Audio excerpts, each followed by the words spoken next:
Mapagpalang araw sa lahat. Guys, ang re-review po natin, ito po yung sa Rusi Sigma 250. Glossy na white po siya.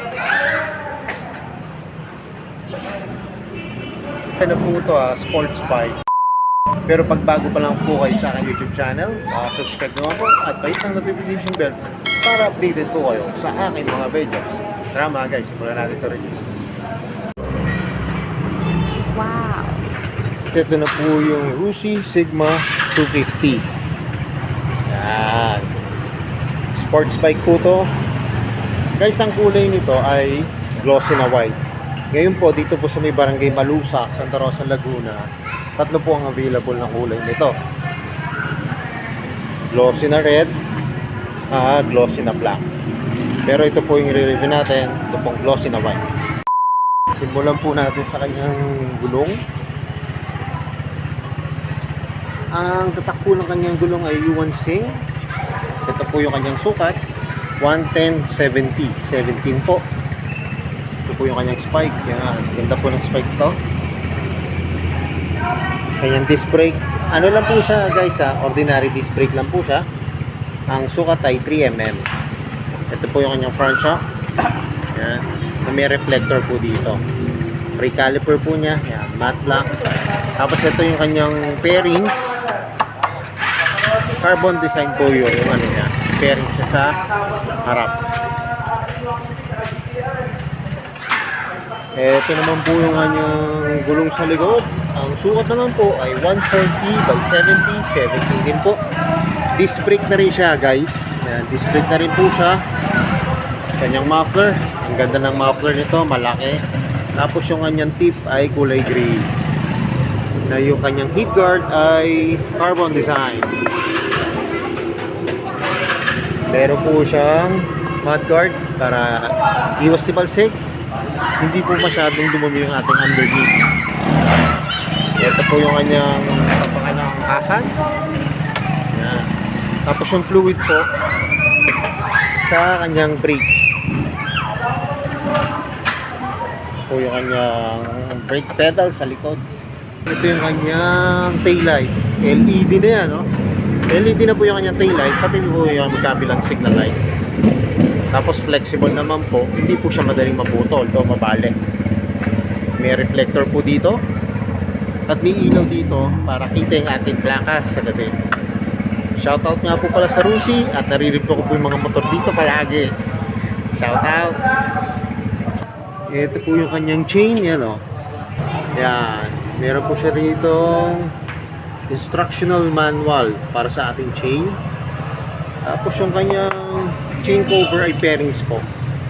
Guys, ang ganda nito, ang kapal po ng kanyang swing arm na may decals po dito na SS250 Sigma. Yung kanyang monoshock, kulay red na glossy. Ito po yung kanyang engine. Yan po yung kanyang shifting. Yan, 1 down, tapos 5 up. Ito po yung kanyang gas cock. Guys, ano na po to? Timing chain siya. Gear pedal. Ito po yung tapakan ng nagda-drive. Saka ano lang po siya, side stand. Wala po siyang center stand. Yung upuan niya po guys, ito, ganda oh, malambot. Tapos naka-customize na po sa driver. Tapos ito po yung sa kanya backlight. Ito po, meron po siya ritong drum bar. Nakakapit po dito para pagkakapit po yung backlight niya. May kapitan po siya. Tapos guys, ito yung kanyang harap. LED na po yan. At yung kanyang headlight, parang LED projector po yung ano niya. Yung kanyang headlight. Tapos yung kanyang park light po, yan, naka-halogen po. Halogen na bulb. Ito po yung kanyang magkabilang signal light, LED na. Ito po yung harap niya, ganda oh, nakalagay dito, Sigma 250. Dito po nakakabit guys yung kanyang side mirror. Tapos meron siyang visor dito na tinted. Dito na po tayo sa manubela. Lambot na manubela niya oh. Saka clutch. Ito po yung mga function. Passing light, high and low, signal light, kusina. Guys, ito po meron siyang choke. Meron po siyang kill switch, park light, electric start. Guys, ano lang po siya, electric start, wala po siyang kick start. Yung kanyang throttle, lutong, pati yung kanyang brake lever. Magandaan nito guys, ano na po siya, ayan, analog na may digital, yung kanyang gauge panel. Ito po yung kanyang pang reset, tapos yung mode. Tapos pagka nag-ano po kayo, yung signal light, yan, dito po yan. Ito po yung susi. Guys, oh, pagka bumili kayo nito, oh, 4 agad ang duplicate, oh. Tapos ito po yung kanyang susian. Ang ano lang po niya, ang function niya, pag ilalak niyo po yung manubela, tapos pag ignition niyo na po. Ganda ng ano nito, fuel tank, ang laki, sa angkinis. So, wow! Ganda. Ano siya, oh, pearl white. Tapos meron po siyang decals dito. Ito po yung kanyang gas tank. Ayan. Tignan natin yung kanyang gas tank. Buksan natin.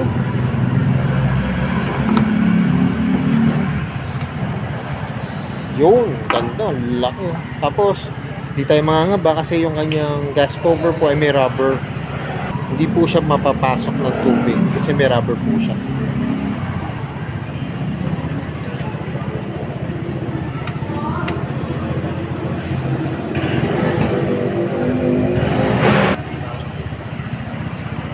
Guys, ito na yung inaabangan ko. Masasakyan ko na itong Guzzi Sigma 250. Tara mga guys, tingin nyo pag nakasakay na ako sa unit.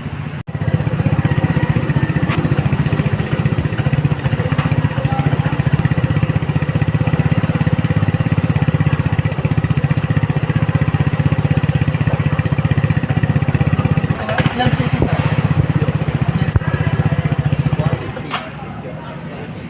Kaya tayo na rin ba? Magkano kaya ito? 10 yan. 10 lang? Hindi parang yan ano? Okay.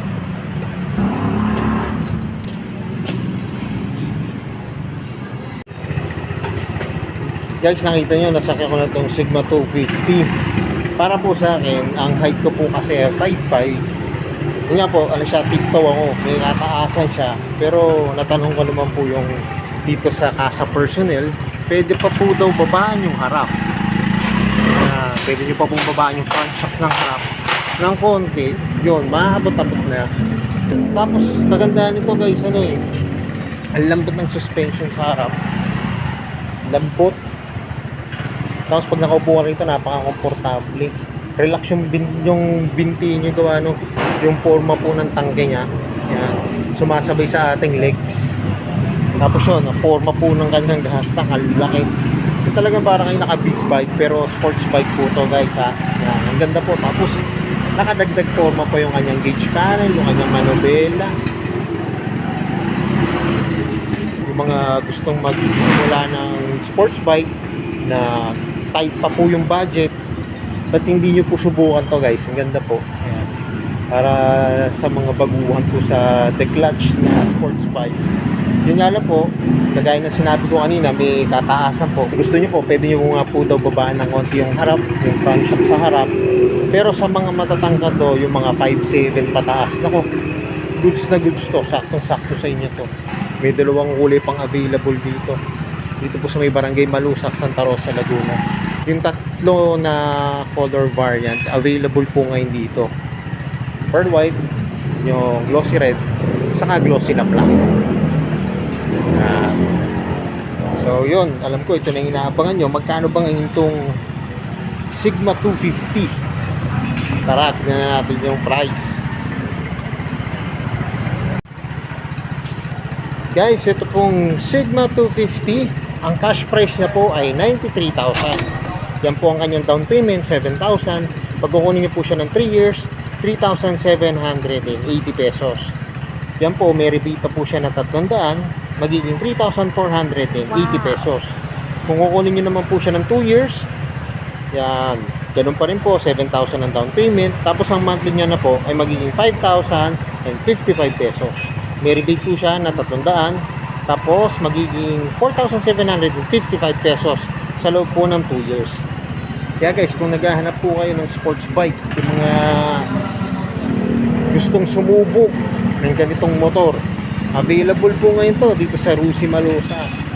Pero mas maganda, gaya na sinasabi ko palagi, puntahan nyo mga guys yung unit para makita nyo na actual, mas ma-appreciate nyo po siya.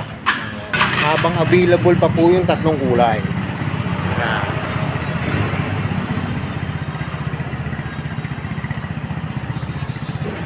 So yun mga guys, hanggang dito na lang. Kung bago lang po kayo sa aking YouTube channel, pa-subscribe naman po at pa-hit na notification bell para updated po kayo sa aking mga videos. At salamat nga po pala dito sa may Rusi, dito po sa may Barangay Malusa, Santa Rosa, Laguna, at nare-review ko po yung mga motor ko. More says to come, gaya na lagi ko sinasabi, ingat po palagi, ride safe always, and God bless po. Pa-like and share na rin po ng aking mga videos, at lagi natin tatandaan, mahal tayo ng Diyos. Bye-bye!